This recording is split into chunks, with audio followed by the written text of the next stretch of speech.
चतुर्था सर्गा।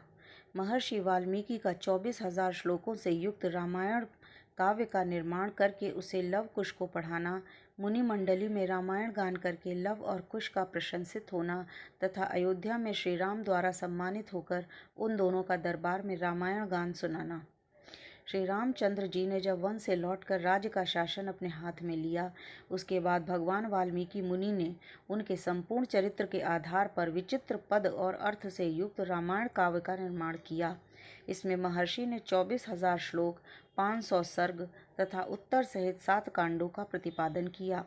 भविष्य तथा उत्तर कांड सहित समस्त रामायण पूर्ण कर लेने के पश्चात समर्थशाली महाज्ञानी महर्षि ने सोचा कि कौन ऐसा शक्तिशाली पुरुष होगा जो इस महाकाव्य को पढ़कर जन समुदाय में सुना सके। शुद्ध अंतःकरण वाले उस महर्षि ने इस प्रकार विचार करते हुए मुनि वेश में रहने वाले राजकुमार कुश और लव ने आकर उनके चरणों में प्रणाम किया। यशस्वी कुश और लव दोनों भाई धर्म के ज्ञाता और यशस्वी थे। उनका स्वर बड़ा ही मधुर और वे मुनि के आश्रम ही रहते। उनकी धारणा शक्ति अद्भुत थी और वे दोनों ही वेदों में पारंगत हो चुके थे। भगवान वाल्मीकि ने उनकी ओर देखा और उन्हें सुयोग्य समझकर उत्तम व्रत का पालन करने वाले उन महर्षि ने वेदार्थ का विस्तार के साथ ज्ञान कराने के लिए उन्हें सीता के चरित्र से युक्त संपूर्ण रामायण नामक महाकाव्य का, जिसका दूसरा नाम पौलत्स्य वध अथवा दशानन वध था, अध्ययन कराया। वह महाकाव्य पढ़ने और गाने में भी मधुर, द्रुत, मध्य और विलंबित इन तीनों गतियों से अन्वित, सहज आदि, षडश आदि 7 स्वरों से युक्त, वीणा बजाकर स्वर और ताल के साथ गाने योग्य तथा श्रृंगार, करुण, हास्य, रौद्र, भयानक तथा वीर आदि सभी रसों से अनुप्राणित है। दोनों भाई कुश और लव उस महाकाव्य को पढ़कर उसका गान करने लगे। वे दोनों भाई गंधर्व विद्या, संगीत शास्त्र के तत्वज्ञ, स्थान और मूर्छना के जानकार, मधुर स्वर से संपन्न तथा गंधर्वों के समान मनोहर रूप वाले थे। सुंदर रूप और शुभ लक्षण उनकी सहज संपत्ति थे। वे दोनों भाई मधुर स्वर में वार्तालाप करते थे। जैसे बिंब से प्रतिबिंब प्रकट होते हैं, उसी प्रकार श्री राम के शरीर से उत्पन्न हुए वे दोनों राजकुमार दूसरे युगल श्री राम ही प्रतीत होते थे। ये दोनों राजपुत्र उन लोगों की प्रशंसा के पात्र थे। उन्होंने उस धर्मानुकूल उत्तम उपाख्यान में संपूर्ण काव्य को जिह्वाग्र कर लिया था और जब कभी ऋषियों, ब्राह्मणों तथा साधुओं का समागम होता था, उस समय उनके बीच में बैठकर वे दोनों तत्वज्ञ बालक एकाग्रचित्त होकर रामायण का गान किया करते थे। एक दिन की बात है, बहुत से शुद्ध अंतःकरण वाले महर्षियों की मंडली एकत्र हुई थी। उसमें महान सौभाग्यशाली, समस्त शुभ लक्षणों से सुशोभित महामनस्वी कुश और लव भी उपस्थित थे।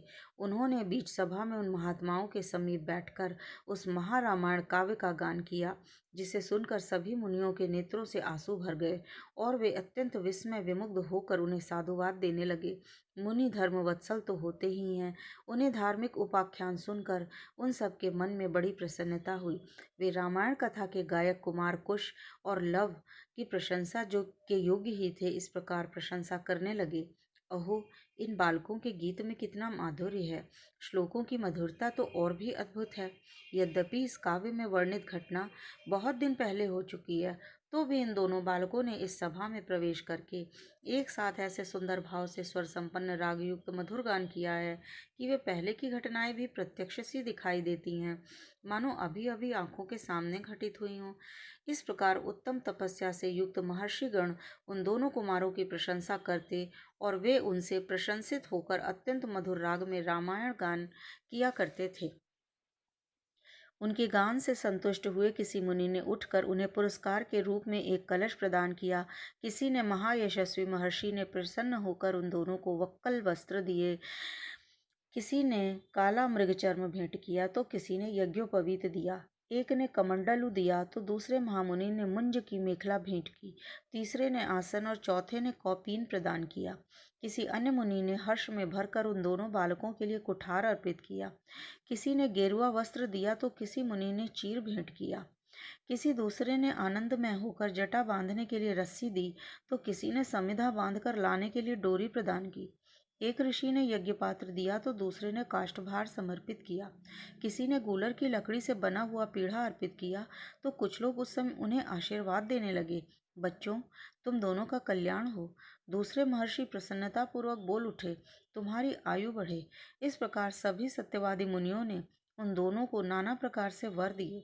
आश्चर्य मिदमाख्यानम मनिना संप्रकीर्तितम परम कवीनाम धारम समाप्तम च यथाक्रमम। महर्षि वाल्मीकि द्वारा वर्णित या आश्चर्यमय काव्य परवर्ती कवियों के लिए श्रेष्ठ आधारशिला है। श्री रामचंद्र के संपूर्ण चरित्रों का क्रमशः वर्णन करते हुए इनकी समाप्ति की गई है।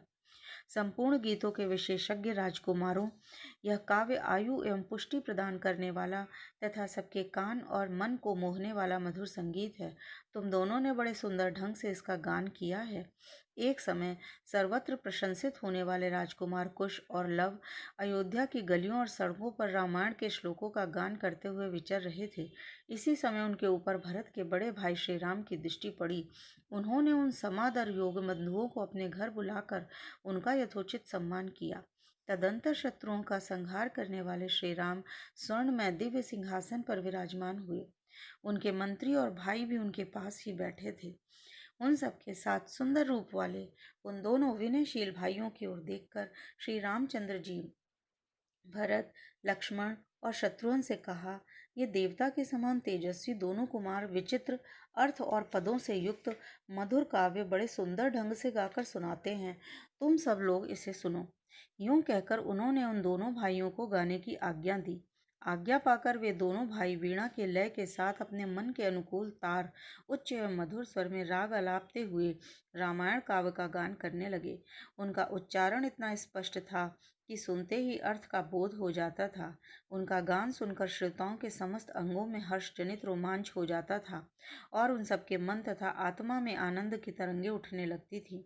उस जनसभा में होने वाला यह गान सबकी श्रवणेंद्रियों को अत्यंत सुखद प्रतीत होता था। उस समय श्री राम ने अपने भाइयों का ध्यान आकृष्ट करते हुए कहा, हे दोनों कुमार, मुनि होकर भी राजोचित लक्षणों से संपन्न हैं, संगीत में अति महान तपस्या गाते हैं, वह शब्दालर्थांका उत्तम गुण एवं सुंदर रीति युक्त होने के कारण अत्यंत प्रभावशाली हैं। मेरे लिए ये है ऐसा वृद्ध पुरुषों का कथन, तुम सब लोग ध्यान दे इसे सुनो।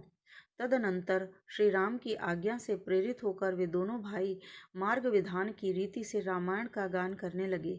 सभा में बैठे हुए भगवान श्री राम भी धीरे धीरे उनका गान सुनने में तन्मय हो गए। बोलो सियावर रामचंद्र की जय।